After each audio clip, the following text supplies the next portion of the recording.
Like అక్కర్లేదు, subscribe అక్కర్లేదు. మీరు ఇచ్చే కామెంట్ మాకు చాలా ముఖ్యం. దయచేసి కామెంట్ చేయండి. మెడికల్ కాలేజీలకు డబ్బులు లేవంటూ రూపాయలు 750 కోట్లతో ఎన్టీఆర్ విగ్రహానికి డబ్బు ఎక్కడిది? కూటమి తీసుకున్న నిర్ణయాన్ని మీరు సమర్థిస్తారా? ప్రజలకు ఏది ముఖ్యమని మీరు భావిస్తున్నారు? ఏ. మెడికల్ కాలేజీలు కావాలి. బి. ఎన్టీఆర్ విగ్రహం కావాలి. సంక్రాంతి సంబరాల్లో చివరి రోజైన కనుమ పండుగ నాడు ఆంధ్రప్రదేశ్ రాజకీయ ముఖ్య చిత్రం అనూహ్యమైన మలుపులు తిరిగింది.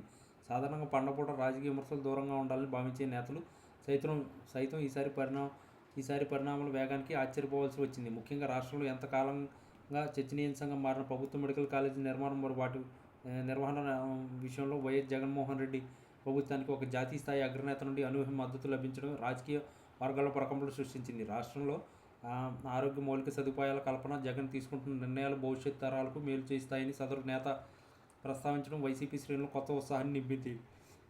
ఈ పరిణామం ఊహించిన విధంగా ఉండడంతో ప్రతిపక్ష తెలుగుదేశం పార్టీ ఒక్కసారిగా ఆత్మరక్షణలో పడింది. కనుమ పండుగ పూట చంద్రబాబు నాయుడు తన నివాసంలో కార్యకర్తలతో కలిపి వేడుకల్లో పాల్గొంటున్న సమయంలో ఈ వార్త బయటకు రావడం ఆయనకు మొదటి గట్టి దెబ్బగా పరిణమించింది. కేవలం మెడికల్ కాలేజీల అంశం మాత్రమే కాకుండా వరుసగా తగిలిన ఇతర షాకులు చంద్రబాబును ఉక్కిరిబిక్కిరి చేశాయి.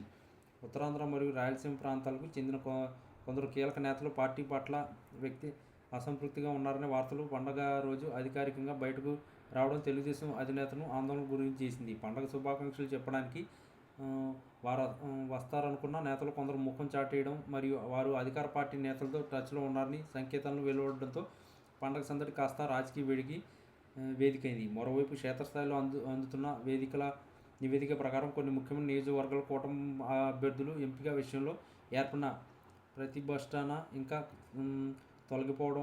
తొలగిపోకుండా చంద్రబాబుకు మింగుడుపడని అంశంగా మారింది. జనసేన మరియు ఇతర మిత్రపక్షాలతో సీట్ల సర్దుబాటు విషయంలో కొందరు సీనియర్ నేతలు బహిరంగంగానే తమ అసమ్మతిని వ్యక్తం చేయడం పండగ రోజున పార్టీ ప్రతిష్టను దెబ్బతీసింది.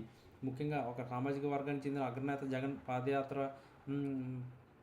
పథకాలకు జైకొడుతూ చేసిన వ్యాఖ్యలు రాష్ట్ర వ్యాప్తంగా చర్చనీయాంశంగా అవడంతో చంద్రబాబు తన వ్యూహాలను మార్చుకోవాల్సిన పరిస్థితి ఏర్పడింది. ప్రభుత్వంపై చేస్తున్న పోరాటంలో ఇటువంటి జాతీయ స్థాయి మద్దతు జగన్కి లభించడం వల్ల రాబోయే ఎన్నికల్లో దీని ప్రభావం ఎలా ఉంటుందనే ఆందోళన తెలుగుదేశం శిబిరంలో స్పష్టంగా కనిపిస్తుంది.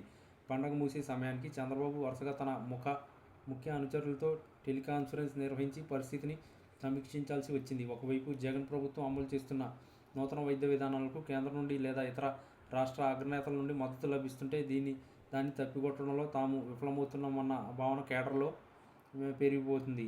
కనుమ రోజున సాధారణంగా ఉండే ఆనందం కాకుండా ఈసారి రాజకీయ సవాళ్లు మరియు వరుస షాకులతో చంద్రబాబు గడపాల్సి రావడం రాజకీయ విశ్లేషకులకు సైతం ఆశ్చర్యపరిచింది. జగన్ వేసిన అడుగులు అటు ప్రజల్లోనూ ఇటు జాతీయ స్థాయిలోనూ గుర్తింపు పొందడంతో చంద్రబాబుకు పండగ పూట పెద్ద సవాల్గా మారింది. మొత్తానికి ఈ కనుమ పండుగ ఆంధ్రప్రదేశ్ రాజకీయాల్లో అధికార పక్షానికి ఒక గొప్ప ఊపును ఇస్తే ప్రతిపక్షానికి మాత్రం ఒక గట్టి హెచ్చరికను పంపినట్లయింది.